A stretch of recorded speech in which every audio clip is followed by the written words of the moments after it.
लंबी स्वप्न यात्रा शुरू हो सकती है। चौंकना शुभ जरूर है, अगर चौंकने के पीछे जागरण आए, लेकिन सिर्फ चौंकने से राजी मत हो जाना। मत सोच लेना कि चौंक गए तो सब हो गया। ऐसा जिसने सोचा फिर सो जाएगा। जिसने सोचा कि चौंक गया तो बस सब हो गया, अब करने को क्या बचा, उसकी नींद सुनिश्चित है। और ध्यान रखना, जो बार बार चौंक के सो जाए फिर धीरे धीरे चौंकना भी उसके लिए व्यर्थ हो जाता है। ये उसकी आदत हो जाती। चौंकता है सो जाता है, चौंकता है सो जाता है। तुम कुछ नए नहीं हो, कोई भी नया नहीं। न मालूम कितने बुद्धों, न मालूम कितने जिनों के पास से तुम गुजरे होगे, और न मालूम कितनी बार तुमने कहा होगा नमो नमो भगवान। फिर भूले को, चक्र में पड़े को चौंका दिया और फिर तुम सो गए और चल पड़ा वही, फिर वही स्वप्न, फिर वही आपाधापी, फिर वही मन का विक्षिप्त व्यापार। चौंकने का उपयोग करो। चौंकना तो केवल शुरुआत है, अंत नहीं। सौभाग्य है क्योंकि बहुत हैं जो चौंकते भी नहीं। ऐसे जड़ हैं, ऐसे वधिर हैं, उनके कान तक आवाज भी नहीं पहुंचती, और अगर पहुंच भी जाए तो वे उसकी अपने मन के अनुसार व्याख्या कर लेने में बड़े कुशल हैं। अगर ईश्वर भी उनके द्वार पर दस्तक दे तो वो अपने को समझा लेते हैं हवा का झोंका होगा, कि कोई राहगीर भटक गया होगा, कि कोई अनजान अपरिचित राह पूछने के लिए द्वार खटखटाता होगा। हजार मन की व्याख्याएं हैं अपने को समझा लेने की, और जिसने व्याख्या की उसने सुना नहीं। सुनो, व्याख्या ना करना। सुनो और चोट को पचा मत जाना। चोट का उपयोग करो। चोट सृजनात्मक है।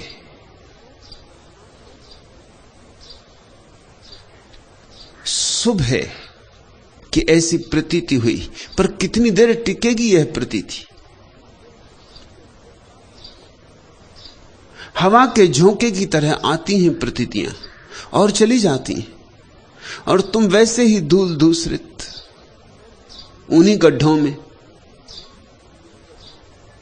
उन्हीं कीचड़ों में पड़े रह जाते हो। कमल कब बनोगे? कीचड़ के चौंकने मात्र से कमल नहीं बन जाएगा।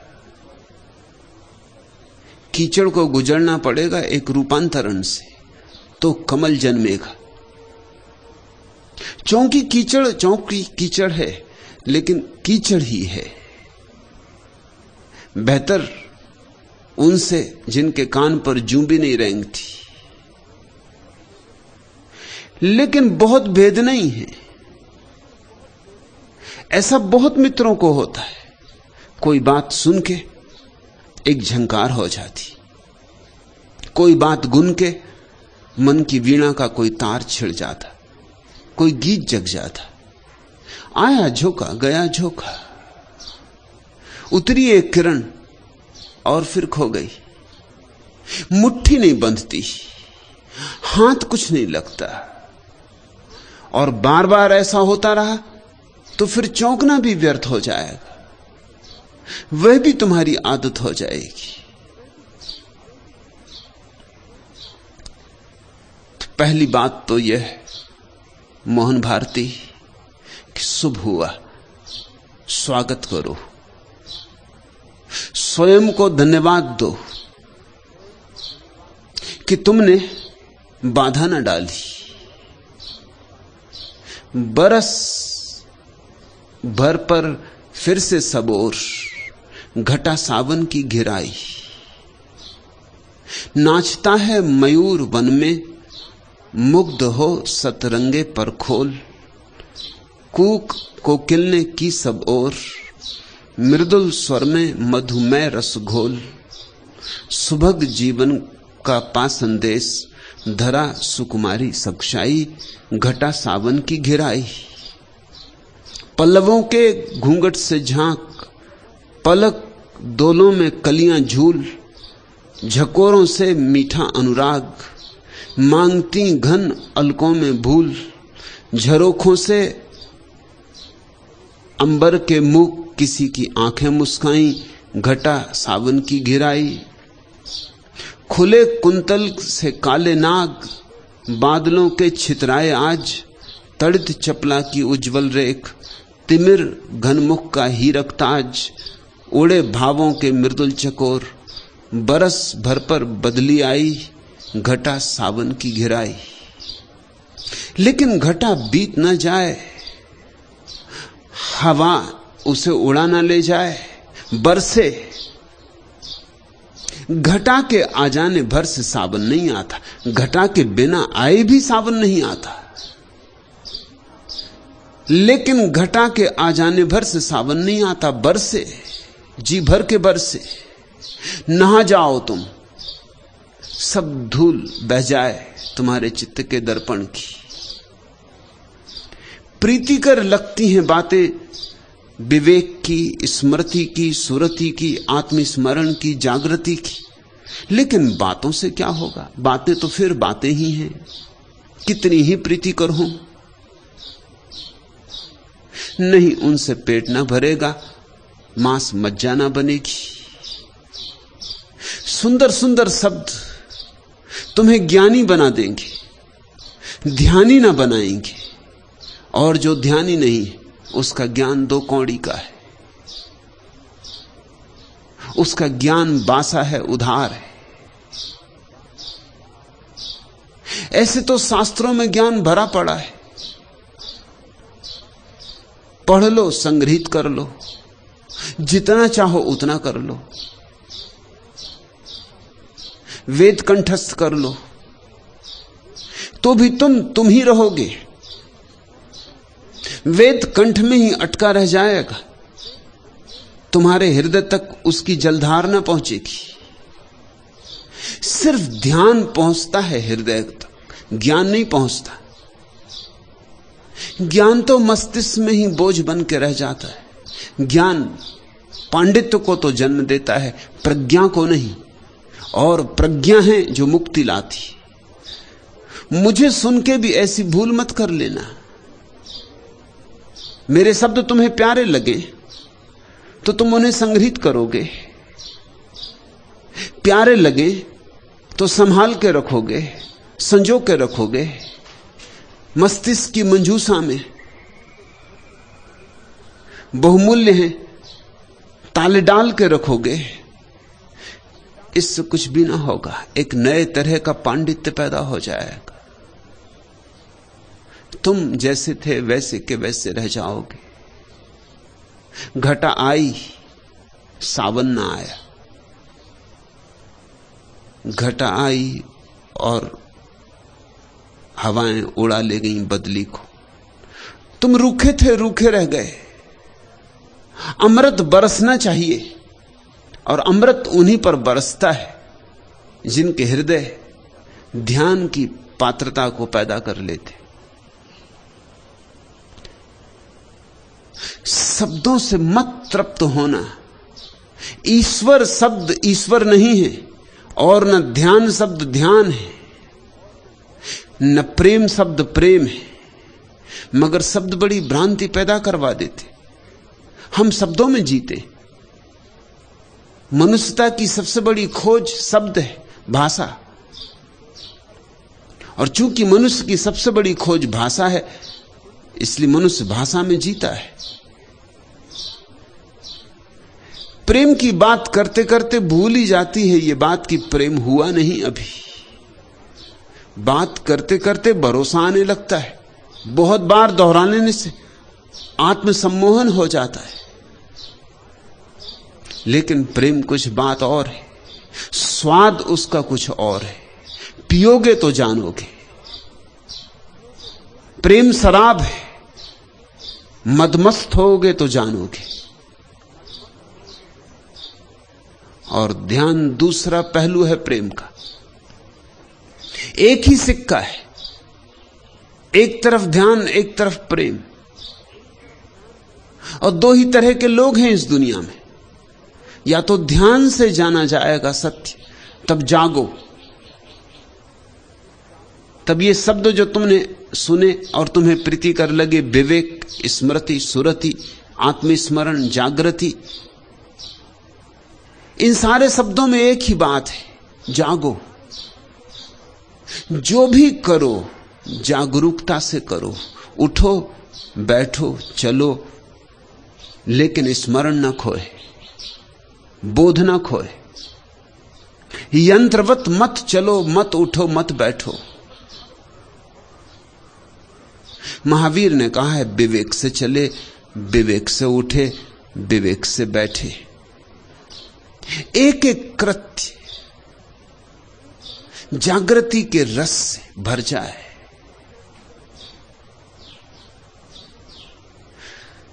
तो धीरे धीरे शब्द तो खो जाएंगे, लेकिन शब्द के भीतर जो छिपा हुआ अनुभव है वह तुम्हारा हो जाएगा।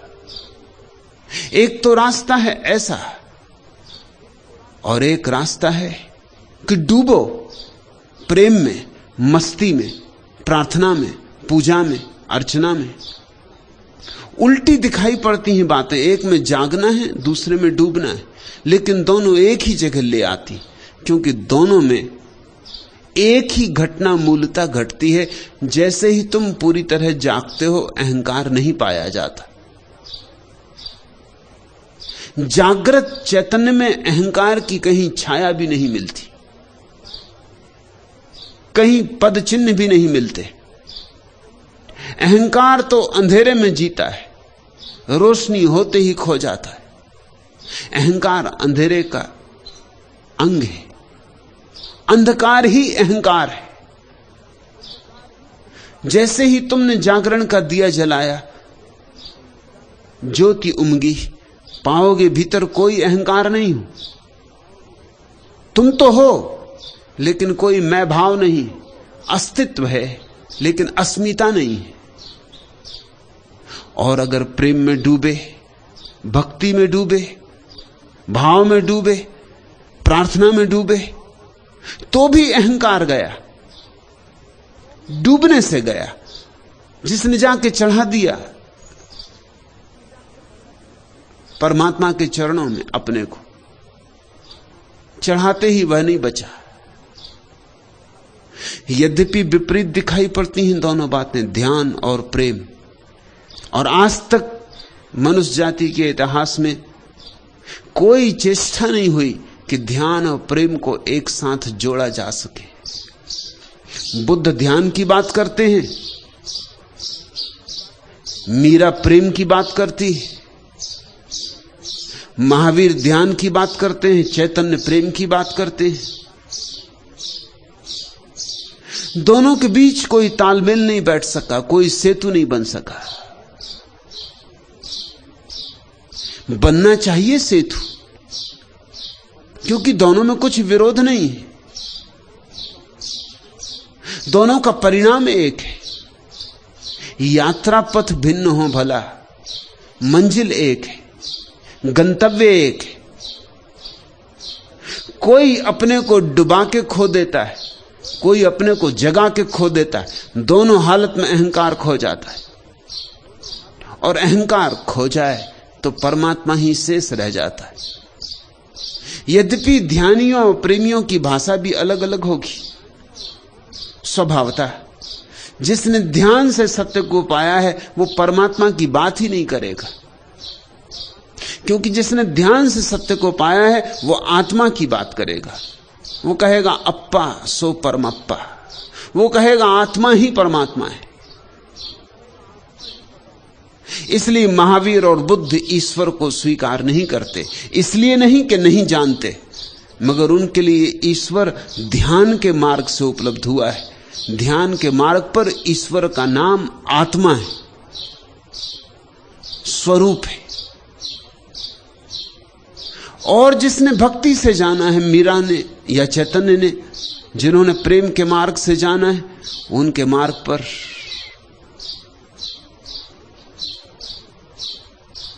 अनुभूति तो वही है निरअहंकारिता की, लेकिन अनुभूति को अभिव्यक्त देने का शब्द अलग है। वे परमात्मा की बात करेंगे। इन शब्दों से बड़ा विवाद पैदा हुआ है। मैं अपने सन्यासियों को चाहता हूं इस विवाद में मत पड़ना। सब विवाद अधार्मिक है। विवाद में शक्ति मत गंवाना। तुम्हें जो रुचिकर लगे, अगर ध्यान रुचिकर लगे ध्यान, अगर भक्ति रुचिकर लगे भक्ति, मुझे दोनों अंगीकार है। और कुछ लोग ऐसे भी होंगे जिन्हें दोनों एक साथ रुचिकर लगेंगे, वे भी घबराएं ना। बहुत से प्रश्न मेरे पास आते हैं कि हमें प्रार्थना भी अच्छी लगती, ध्यान भी अच्छा लगता, क्या चुने? दोनों अच्छे लगते हो तो फिर तो कहना ही क्या, सोने में सुगंध।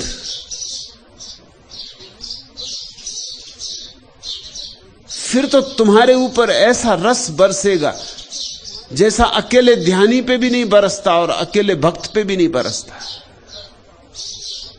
तुम्हारे भीतर तो दोनों फूल एक साथ खिलेंगे, तुम्हारे भीतर तो दोनों दिए एक साथ जलेंगे। तुम्हारी अनुभूति तो परम अनुभूति होगी। मेरी चेष्टा यही है कि प्रेम और ध्यान संयुक्त हो जाएं और धीरे धीरे अधिकतम लोग दोनों पंखों को फैलाएं और आकाश में उड़ें। जब एक पंख को फैला के लोग पहुंच गए सूरज तक, तो जिसके पास दोनों पंख होंगे उसका तो कहना ही क्या। मगर बात नहीं, मोहन भारती अपनी पीठ थपथपा के प्रसन्न मत हो लेना कि मेरी बातों से चोट पड़ी। चोट खो ना जाए, चोट पड़ती ही रहे और गहन होती जाए। चोट को झेलते ही जाना, लगते लगते ही तीर लग पाएगा, होते होते ही बात हो पाएगी। बहुत बार चूकोगे, स्वाभाविक है, उससे पश्चाताप भी मत करना। जन्मों जन्मों से चूके हो, चूकना तुम्हारी आदत का हिस्सा हो गया।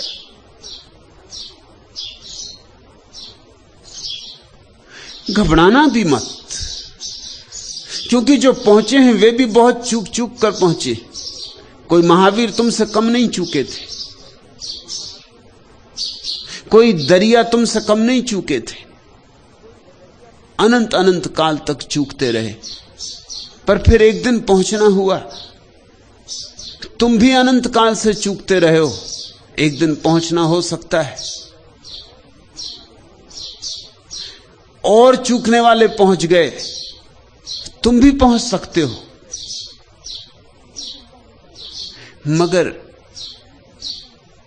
जीवन बदलता है अनुभव से, अनुभूति से। एक मित्र ने पूछा है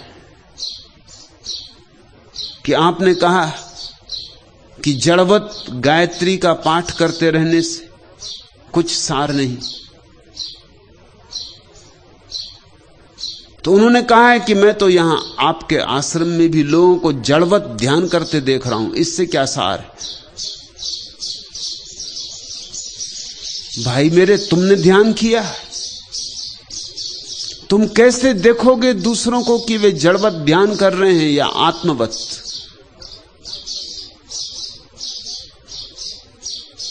न तो तुमने गायत्री पढ़ी, और पढ़ी होगी तो जड़वत ही पढ़ी होगी, अन्यथा यहां क्यों आते? अगर गायत्री का फूल तुम्हारे भीतर खिल गया होता तो यहां क्यों आते? बात खत्म हो गई, इलाज हो गया, फिर चिकित्सक की तलाश नहीं होती। यहां आए हो तो गायत्री अगर पढ़ी होगी तो जड़वत पढ़ी होगी, और यहां तुम दूसरों को देखते हो, ध्यान करते। दूसरों को देखने से कुछ भी ना होगा। कैसे तुम जानोगे? अगर दो प्रेमी एक दूसरे को गले लगा रहे हो तो कैसे तुम जानोगे कि वस्तुतः गले लगाने का अभिनय कर रहे हैं या सच में ही हृदय में उमंग उठी, प्रीति जगी, गीत बहा है? कैसे जानोगे बाहर से? बाहर से जानने का कोई उपाय नहीं। यह भी हो सकता है अभिनय ही कर रहे हो, औपचारिक हो,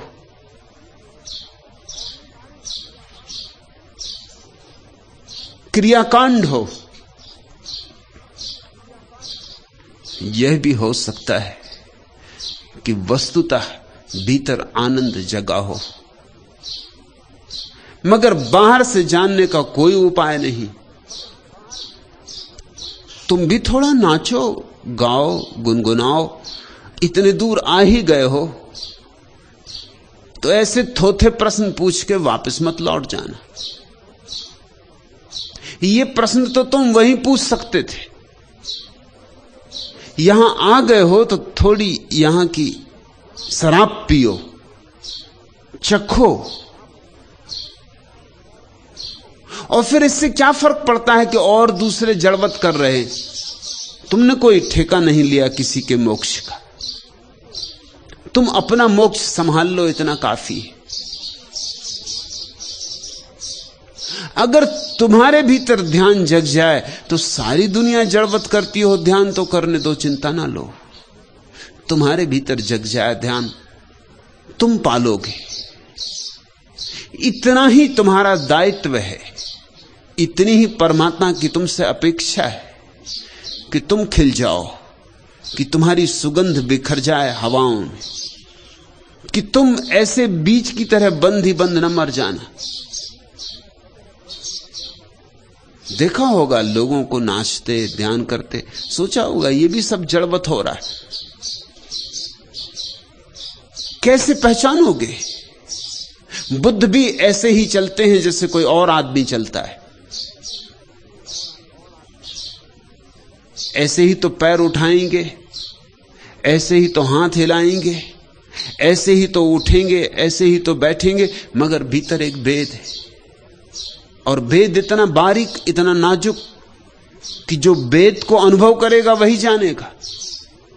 भेद बहुत नाजुक है, बहुत सूक्ष्म है। तुम भी उठते हो, बुद्ध भी उठते हैं, पर फर्क है। क्या फर्क है? बुद्ध होश पूर्वक उठते, तुम उठ जाते हो मशीन की तरह। बुद्ध होश पूर्वक सोते, नींद में भी होश की एक धारा बहती रहती। कृष्ण ने कहा है, जो सबके लिए गहन रात्रि है, तब भी योगी जागा हुआ है। या निशा सर्वभूतायाम तस्याम जागृति संयमी। लेकिन तुम योगी को सोया हुआ देखोगे तो भेद न कर पाओगे योगी में और भोगी में, कि कर पाओगे भेद? दोनों एक से मालूम पड़ेंगे, दोनों सोए हैं। भेद भीतर है, बहुत भीतर है। भेद इतना आंतरिक और निजी है कि कोई दूसरा वहां निमंत्रित नहीं किया जा सकता।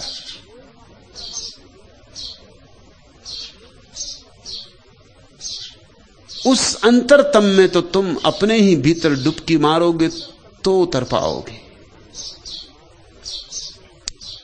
आनंद ने बुद्ध से पूछा है कि मैं आपको सोते देखता हूं। वर्षों आनंद बुद्ध के साथ रहा, तब उसे यह धीरे धीरे अनुभव हुआ कि कुछ भेद है। 40 साल बुद्ध के साथ रहा,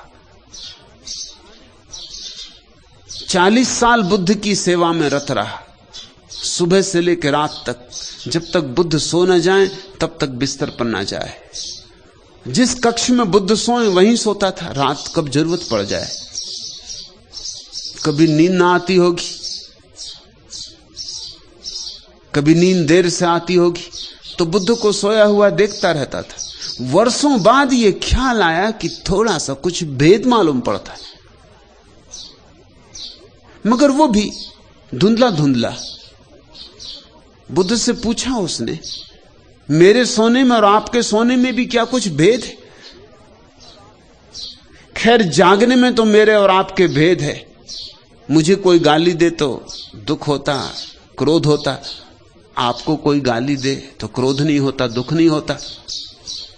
एक बार एक आदमी ने आपके ऊपर आके थूक दिया था तो मैं आग बबूला हो गया था, थूका आप पर था, लेकिन मैं भभक उठा था, मेरा पुराना छत्री जाग उठा। अगर मेरे हाथ में तलवार होती तो मैंने उसकी गर्दन काट दी होती, लेकिन गर्दन काटने का विचार तो मेरे भीतर तलवार की तरह कौंध गया था। वो तो आपकी शंका, आपकी तरफ देख के चुप रहा। किस तरह अपने को चुप रख सका ये भी आज कहना कठिन है। एक क्षण को तो आप भी भूल गए थे, मगर फिर ख्याल आया था, संकोच आया था कि आपसे आज्ञा ले लूं, फिर इसे जवाब दूं। लेकिन आपने सिर्फ चादर से थूक को पोंछ लिया था और उस आदमी से कहा था, भाई कुछ और कहना है? तब तो मैं बहुत चौंका था, तब मुझे भेद दिखाई पड़ा था। मैं तो आंख से जल उठा, मैं तो भूल ही गया सन्यास, मैं तो भूल ही गया ध्यान, मैं तो भूल ही गया सब ज्ञान। एक क्षण में वर्ष वर्ष पूछ गए, मैं वही का वही था। और आपसे पूछा था कि क्या इस आदमी को सजा दूं? यह आदमी सजा का हकदार है, इसको दंड मिलना ही चाहिए। तो आप हंसे थे और आपने कहा था, उसके थूकने से मैं इतना परेशान नहीं जितना तेरे दुखी और परेशान होने से परेशान हूं।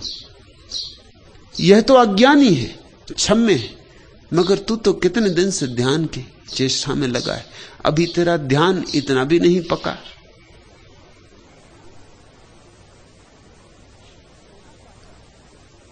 यह मनुष्य कुछ कहना चाहता है, तू थूकने को देख रहा है। यह कुछ ऐसी बात कहना चाहता है जो शब्दों से नहीं कही जा सकती। ऐसा अक्सर प्रेम में और घृणा में हो जाता है, इतने गहरे भाव कि शब्द में नहीं आते। किसी से प्रेम होता तो तुम गले लगा लेते हो, क्यों? क्योंकि भाषा में कहने से काम नहीं चलेगा, भाषा छोटी पड़ जाती। गले लगा के तुम यही तो कहते हो कि भाषा असमर्थ है, कुछ कृत्य करते हो। ऐसे ही यह आदमी क्रोध से जल रहा है, मेरी मौजूदगी से इसे पीड़ा है, मेरे शब्दों से इसे चोट लगी है, मेरे वक्तव्य ने इसकी धारणाओं को खंडित किया है। ये प्रज्वलित है, ये इतना प्रज्वलित है कि कोई गाली काम नहीं करेगी, इसलिए इस बेचारे को थूकना पड़ा है। इस पर दया करो। इसलिए मैं इससे पूछता हूं कि भाई कुछ और कहना है? ये तो मैं समझ गया, अब और भी कुछ कहना है या बस इतना ही कहना है? ये वक्तव्य है इसका, थूकने को मत देखो। तो आनंद ने कहा, मैंने वो दिन तो देखा, ऐसे बहुत दिन देखे। जागने में तो भेद है, पर यह मैंने ना सोचा था कि सोने में भी भेद होगा।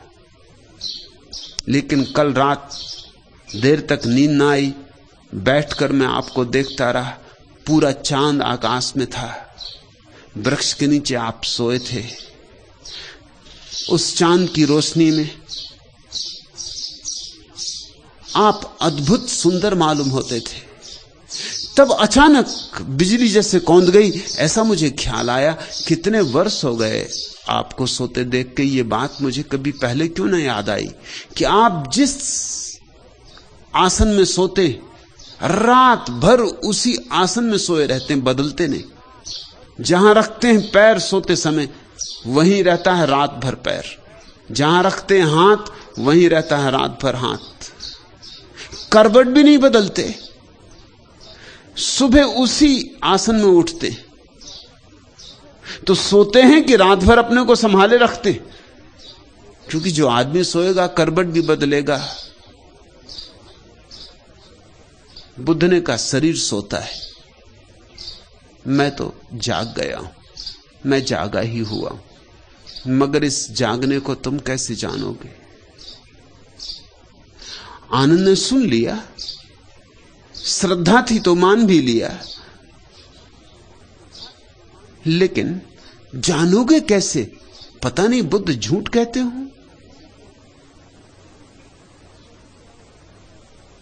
पता नहीं सिर्फ अभ्यास कर लिया हो एक ही करवट सोने का।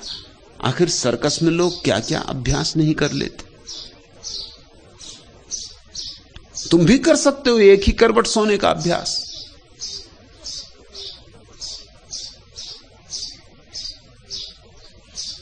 बड़ी आसानी से कर सकते हो।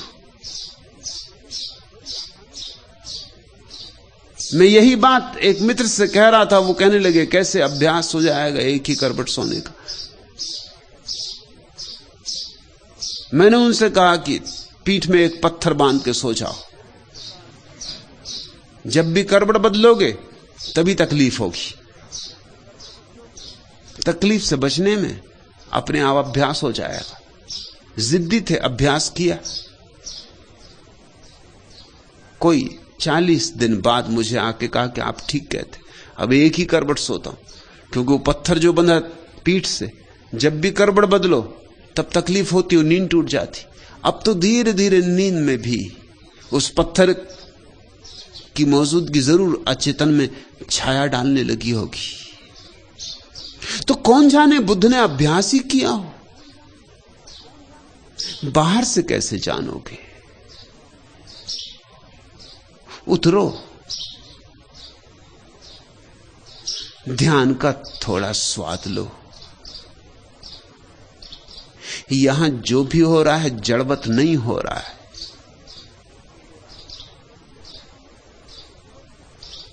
जड़वत ही करना हो तो दुनिया में बहुत स्थान है करने को, यहां आने की जरूरत नहीं। जो जड़वत प्रक्रियाओं से ऊब गए हैं, परेशान हो गए हैं, कर कर थक गए हैं और कुछ भी नहीं पाया है, सिर्फ विषाद हाथ लगा है, वे ही यहां आए। नहीं तो मेरे साथ जुड़ने की बदनामी कौन ले?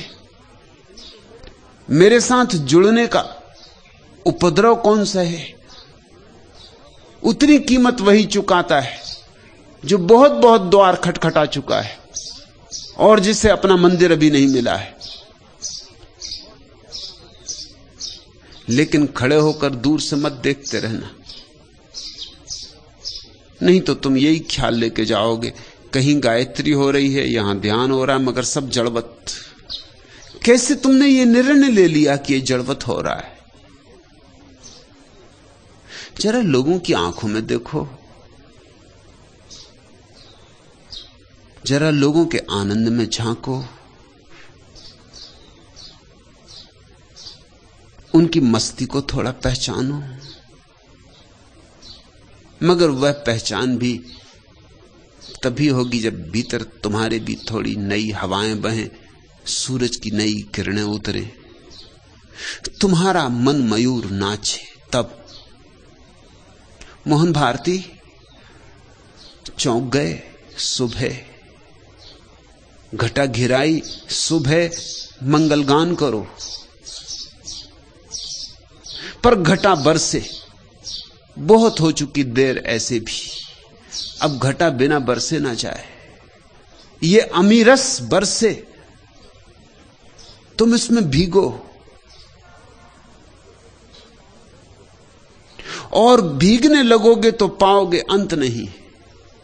जितने भीगोगे उतने ही पाओगे और भी भीगने को शेष है। जैसे जैसे सावन आएगा लगेगा और भी सावन आने को शेष है। एक फूल क्या खिला तो वसंत थोड़ी आ गया। एक वसंत एक फूल के खिलने से नहीं। फूल तो खबर देता है कि आ रहा वसंत, आ रहा वसंत। हजार हजार फूल खिलेंगे, लाख लाख फूल खिलेंगे। एक एक व्यक्ति के भीतर इतनी क्षमता है कि सारे वेद, सारे कुरान, सारी गीताएं, सारे धम्मपद एक एक व्यक्ति के भीतर खिल सकते हैं।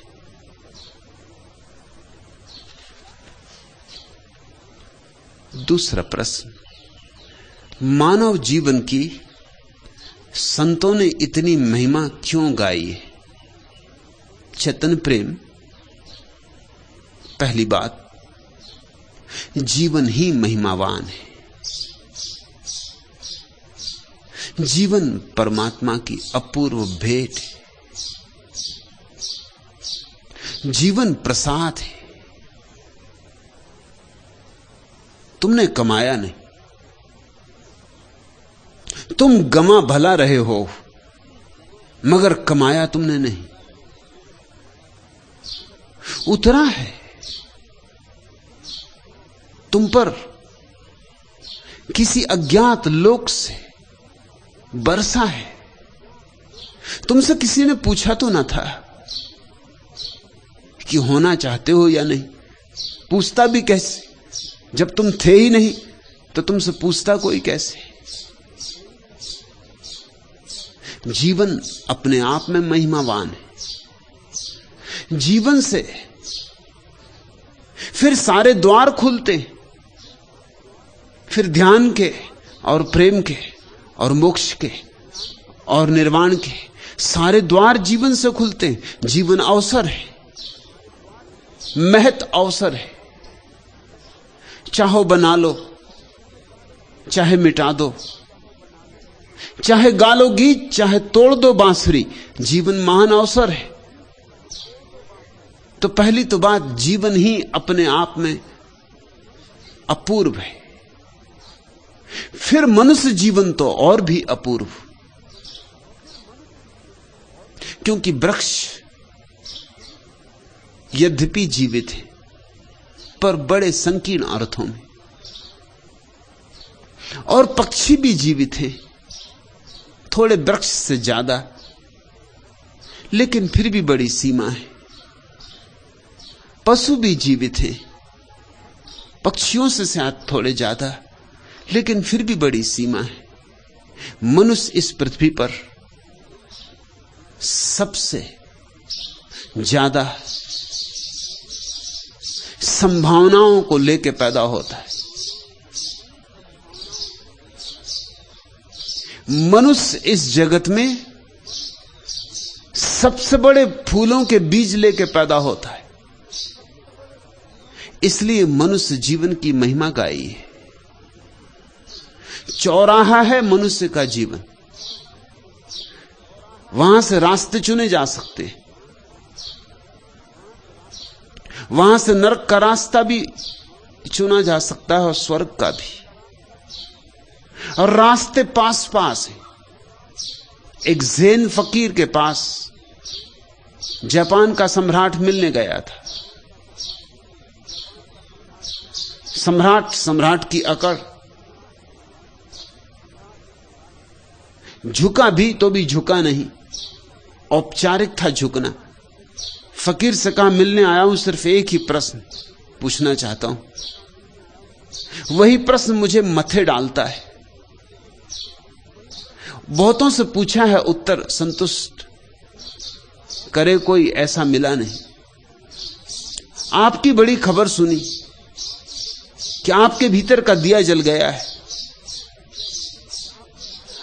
आप निश्चित ही आशा लेकर आया हूं कि मुझे तृप्त कर देंगे। फकीर ने कहा, व्यर्थ की बातें छोड़ो, प्रश्न को सीधा रखो, दरबारी औपचारिकता छोड़ो।